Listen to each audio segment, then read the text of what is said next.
Okay mga kababayan, Chris Ulo po at welcome back po ulit dito sa ating YouTube channel.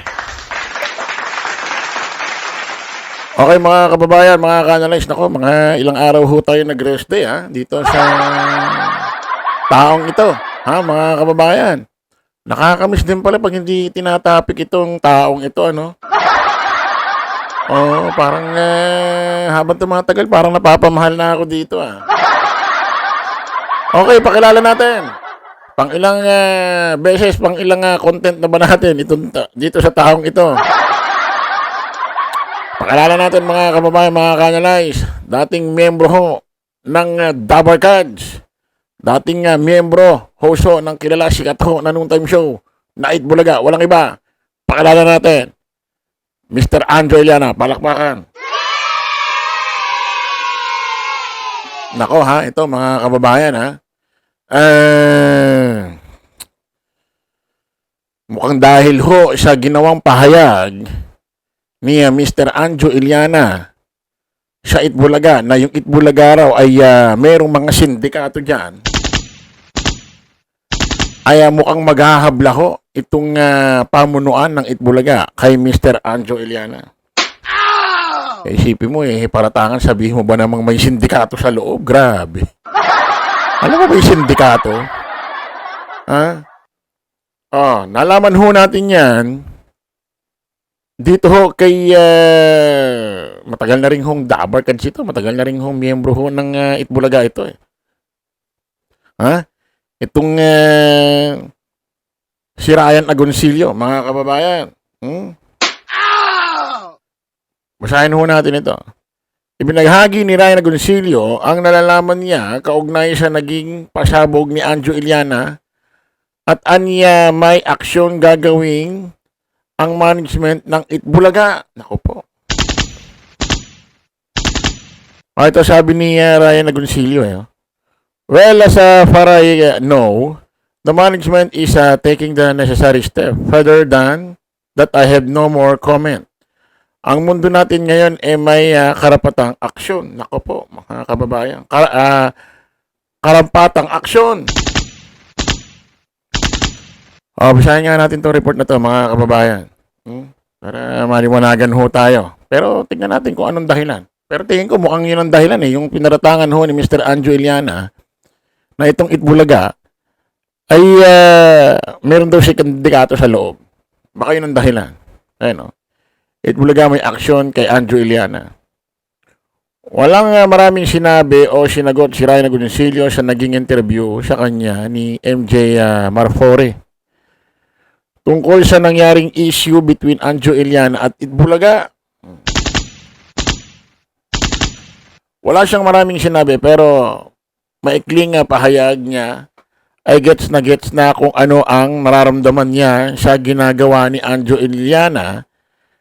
And the same time ay kung ano ang pwedeng kahantungan ng dati nilang co-host. Sabi nga ni Ryan, siyempre kapag Dabar Cards, we will remain solid. Siyempre tama naman yun, mga kababayan, kasi ito si Anjo Iliana according sa kanya, 20 taon siyang nagtrabaho ho dyan. Nang matanong nga ang reaksyon niya sa kung ano-anong expose raw ni Anjo tungkol sa mga host ng show tulad ni Senador Tito Soto, Jose Manalo, at ang latest nga ay si Pia Guanyo Magno, say niya, well, as far I know, the management is taking the necessary step. Further than that, I have no more comment. Ang mundo natin ngayon ay may karampatang aksyon. So, abangan na lang natin kung legal action nga ba ang tinutukoy ni Ryan, Ayan, mukhang legal action ho ito. Isipin mo mga kababayan, ang Itbulaga ho ay Tito Vic and Joey yan pinaratangan niya hong may sindikato sa loob. So, para mong sinasabi na hinayaan ng Tito Vic and Joey na may sindikato dyan. Tapos kung ano-ano pa sinabi kay Pia Guanyo, Jose Manalo, kaya Tito Soto, si Tito Soto mukhang hindi magdidemanda rito kay Mr. Anjo Iliana. Pero mukhang makakalaban mismo ni Anjo Iliana, itong mismong Itbulaga. Naku po. Mahirap kalaban yan. Company. Ha? Company ang makakalaban mo. Kaya ngayon, siguro, mga kababayan, hindi natin alam, ha? Kung itong si Mr. Anjo Iliana natakot sa ginawang pahayag ho ni Ryan Agoncillo na kung saan, pag inanalyze mo yung pahayag ni Ryan Agoncillo, demanda ang kakahantungan ni Mr. Anjo Iliana versus Itbulaga. Kasi bigla hong may bagong interview itong si Mr. Anjo Iliana dito kay Ogie Alcacid. Ay, Ogie Alcacid tuloy. Ogie Diaz. Na kung saan, kung nung mga nakaraang araw, itong si Mr. Anjo Iliana ay nasasalamin ho sa isang pagiging talagang akala mo talagang matapang Talagang palaban Binibigyan pa nga si Tito Sen ng, sige, bigyan natin ng 1 linggo. Kapag di tumigil yung mga vlogger na binabayaran mo, expose ko yung mga baho mo. Binantaan pa si Tito Sen Sabi mo sa edad ni Tito Sen bantaan mo pa ng ganyan niya. Kung nung mga nakarang araw ay puro kaangasan, puro katapangan ang nasasalamin sa pagmumuka ni Mr. Anjo Iliana. Ay ba ngayon ay sa interview pinakahuli, latest na interview ni OG Diaz kay Mr. Anjo Iliana. Si Mr. Anjo Iliana ay nasasalamin ako sa pagpapakumbaba at hindi na ho maangas, hindi na ho matapang. At nakakagulat, humihingi ho ng sorry sa Itbulaga. Pakinggan natin mga kababayan. Hanggang sa nare-realize ko, teka muna, ano ba to? Mali nga to kasi nananakit ka na. Pangalawa, anong makukuha mo dito? Hindi ko na mahabol yung kasikatan Hindi rin ako nagpapapansin. Na-realize ko at the end, oops, hindi maganda. Ito, pagre-reach out to, yung ina-explain ko sa inyo na mali po yung ginawa ko. May mga luma akong kwento na sa manloob na nakatago na biglang lumabas. Importante, mali. Mali ako. Ang pinaka na konsensya ko, yung marami siguro akong nasaktan na baka mag-anak ng mga tao. Talaga, tinamaan ako ng konsensya. Nananakit ka ng kapwa. Kung meron man ako nasaktan, I'm sorry from the bottom of my heart. Mali ba itong nagawa ko? Mali nagawa ko kasi dapat hindi ko na hinuhukay yung mga sa loobin ko o sama ng loob ko sa mga nangyari dati. Kaya dun sa mga nasaktan ko, patawad.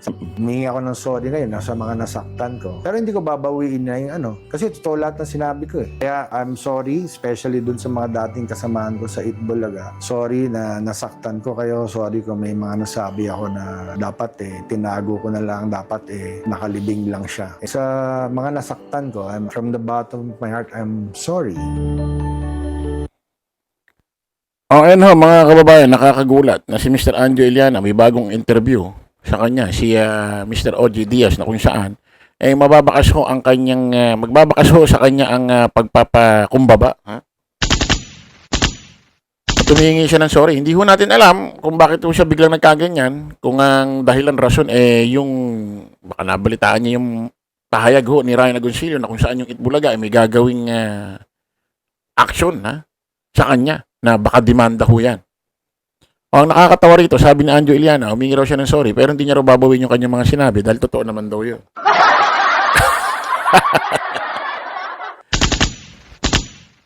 Alam mo yung humihingi ng sorry pero alam mo yun, parang nag-aangas pa yan. Alam mo, Mr. Anjo Iliana, makinig ka sa akin. Alam ko, malaki tanda mo sa akin. Although, matanda ka sa akin, bata ako sa'yo, pero hindi ibig sabihin bata ako. Matanda na rin ako. Nagkataon nga lang, mas gurang tuloy, sorry. Nagkataon lang na mas matanda ka sa akin. At naniniwala ko, minsan, kahit gano'ng katanda ang isang tao, meron siyang kahinaan. Meron siyang kahinaan mag-isip sa ibang bagay.